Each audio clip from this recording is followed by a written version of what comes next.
یہ حدیث صحیح بخاری کی مشہور روایت ہے جس میں حضرت ابو سفیان رضی اللہ تعالیٰ عنہ اور شاہ روم ہیراکلیول ہرقل کے درمیان ہونے والا مکالمہ بیان ہوا ہے۔ واقعہ ہیراکلیول، شاہ روم اور حضرت ابو سفیان رضی اللہ تعالیٰ عنہ کا مکالمہ۔ ہمیں ابو الیمن حکم بن نافع نے حدیث بیان کی، انہوں نے شعیب سے، انہوں نے زہری سے، انہوں نے عبید اللہ بن عبداللہ بن عتبہ بن مسعود سے روایت کی، انہوں نے حضرت عبداللہ بن عباس رضی اللہ تعالیٰ عنہ سے، اور انہوں نے حضرت ابو سفیان بن حرب رضی اللہ تعالیٰ عنہ سے یہ واقعہ نقل کیا۔ حضرت ابو سفیان رضی اللہ عنہ بیان کرتے ہیں، جب ہرقل شاہ روم کو رسول اللہ صلی اللہ علیہ وسلم کے بارے میں خبر ملی تو اس نے قریش کے کچھ لوگوں کو اپنے دربار میں بلایا۔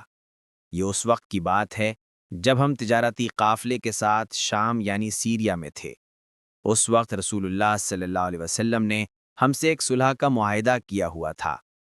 جب ہم ایلیا یعنی جیروسلم پہنچے تو ہرقل نے ہمیں اپنے دربار میں بلایا۔ اس کے آس پاس روم کے بڑے بڑے علماء، پادری اور دربار کے سردار بیٹھے ہوئے تھے۔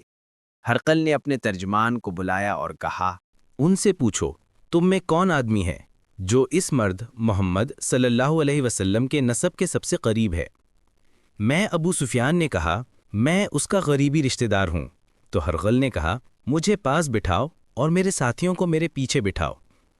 پھر اس نے ترجمان سے کہا، میں اس آدمی سے محمد صلی اللہ علیہ وسلم کے بارے میں سوال کروں گا، اگر یہ جھوٹ بولے تو تم فوراً اس کی تکذیب کرنا۔ ابو سفیان رضی اللہ تعالیٰ عنہ کہتے ہیں، اللہ کی قسم، اگر مجھے یہ خوف نہ ہوتا کہ میرے ساتھی مجھے جھوٹا کہیں گے تو میں جھوٹ بول دیتا۔ ہرقل کے سوالات اور ابو سفیان کے جوابات۔ ہرقل، محمد کا نسب تمہارے درمیان کیسا ہے؟ ابو سفیان، وہ ہم میں بہت اعلیٰ نسب ہیں۔ ہرقل، کیا تم میں اس سے پہلے کسی نے نبوت کا دعویٰ کیا تھا؟ ابو سفیان، نہیں۔ ہرقل، کیا اس کے باپ دادا میں کوئی بادشاہ تھا؟ ابو سفیان، نہیں۔ ہرقل نے کہا، کیا بڑے لوگ اس کے پیروکار کر رہے ہیں یا کمزور؟ ابو سفیان نے کہا، اکثر کمزور لوگ۔ ہرقل نے پھر پوچھا، کیا ان کے پیروکار بڑھ رہے ہیں یا گھٹ رہے ہیں؟ ابو سفیان نے کہا، بڑھ رہے ہیں۔ ہرقل نے پورا ہاتھ میں بات لیتے ہوئے پوچھا، کیا کوئی ان کے دین سے ناراض ہو کے واپس پلٹ جاتا ہے؟ ابو سفیان نے کہا، نہیں۔ ہرقل نے پھر پوچھا، کیا تم نے کبھی اس سے جھوٹ بولتے دیکھا ہے؟ ابو سفیان نے کہا، نہیں۔ ہرقل، کیا وہ عہد شکنی کرتا ہے؟ ابو سفیان، نہیں، لیکن ابھی ہمارے درمیان ایک معاہدہ ہے، معلوم نہیں آگے کیا کرے۔ ہرقل، کیا تمہاری اس سے لڑائیاں ہوئی ہیں؟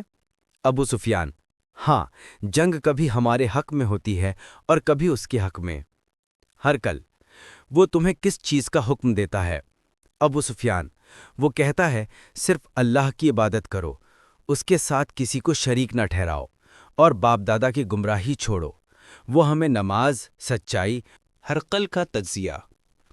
ہرقل نے کہا، میں نے تم سے اس کا نسب پوچھا، تم نے کہا اعلیٰ نسب ہے۔ یہی حال انبیاء کا ہوتا ہے۔ میں نے پوچھا، کیا اس سے پہلے کسی نے نبوت کا دعویٰ کیا؟ تم نے کہا نہیں، اگر ہوتا تو میں سمجھتا یہ اس کی نقل کر رہا ہے۔ میں نے پوچھا، کیا اس کے باپ دادا میں بادشاہ تھا؟ تم نے کہا نہیں، ورنہ میں کہتا کہ اپنے باپ دادا کی بادشاہت چاہ رہا ہے۔ میں نے پوچھا، کیا وہ جھوٹ بولتا ہے؟ تم نے کہا نہیں۔ تو جو آدمی انسانوں پر جھوٹ نہیں بولتا وہ اللہ پر کیسے جھوٹ بنائے گا؟ میں نے پوچھا، کیا کمزور لوگ اس کے پیرو ہیں؟ تم نے کہا ہاں، یہی حال انبیاء کے پیروں کا ہوتا ہے۔ میں نے پوچھا، کیا ان کے پیرو بڑھ رہے ہیں؟ تم نے کہا ہاں، یہ ایمان کی فطرت ہے، وہ بڑھتا رہتا ہے۔ میں نے پوچھا، کیا کوئی ان کے دین سے واپس پلٹ جاتا ہے؟ تم نے کہا نہیں۔ جب ایمان دل میں بس جاتا ہے تو وہ پلٹ نہیں سکتا۔ میں نے پوچھا، کیا وہ عہد شکنی کرتا ہے؟ تم نے کہا نہیں، یہی انبیاء کا شان ہے۔ میں نے پوچھا، وہ تمہیں کیا سکھاتا ہے؟ تم نے کہا، اللہ کی عبادت، سچائی، پاک دامنی اور صلہ رحمی کا حکم۔ پھر ہرقل نے کہا، اگر تمہاری بات سچ ہے تو وہ شخص جلد ہی میری اس زمین پر حکومت کرے گا جہاں میرے قدموں کا نشان ہے۔ میں جانتا تھا کہ ایک نبی آنے والے ہیں، مگر یہ نہیں جانتا تھا کہ وہ تم میں سے ہوں گے۔ اگر میں اس تک پہنچ سکتا تو اس سے ملاقات کرتا، اور اگر میں اس کے پاس ہوتا تو اس کے پیر دھوتا، نبی کریم صلی اللہ علیہ وسلم کا خط۔ پھر ہرقل نے وہ خط بلوایا جو رسول اللہ صلی اللہ علیہ وسلم نے دہیہ کلبی رضی اللہ عنہ کے ذریعے بھیجا تھا۔ اس میں لکھا تھا، بسم اللہ الرحمن الرحیم، محمد اللہ کے بندے اور رسول کی طرف سے ہرقل شاہ روم کے نام، سلام ہو اس پر جو ہدایت کی پیروی کرے۔ اس کے بعد میں تمہیں اسلام کی دعوت دیتا ہوں، اسلام قبول کرو تو سلامتی پاؤ گے، اللہ تمہیں دوہرا اجر دے گا۔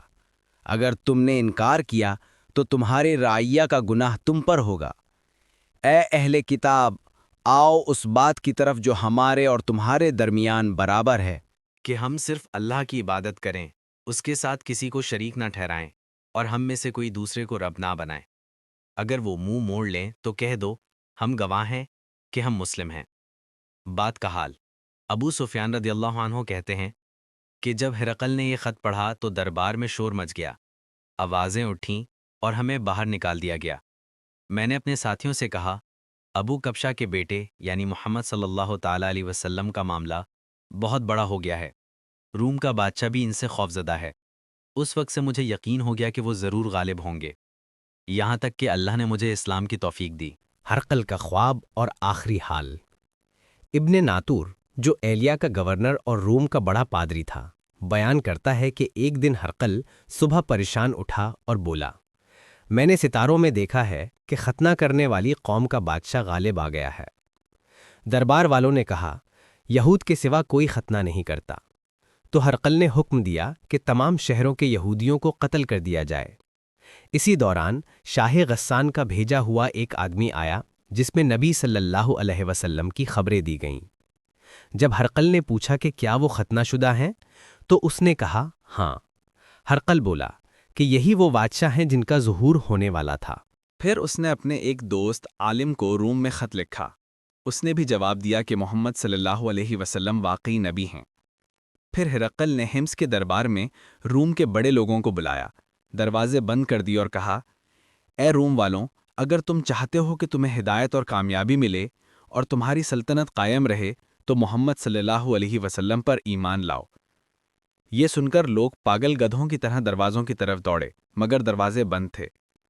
ہرقل نے دیکھا تو کہا، میں تمہیں آزما رہا تھا کہ دیکھوں تم اپنے دین پر کتنے مضبوط ہو۔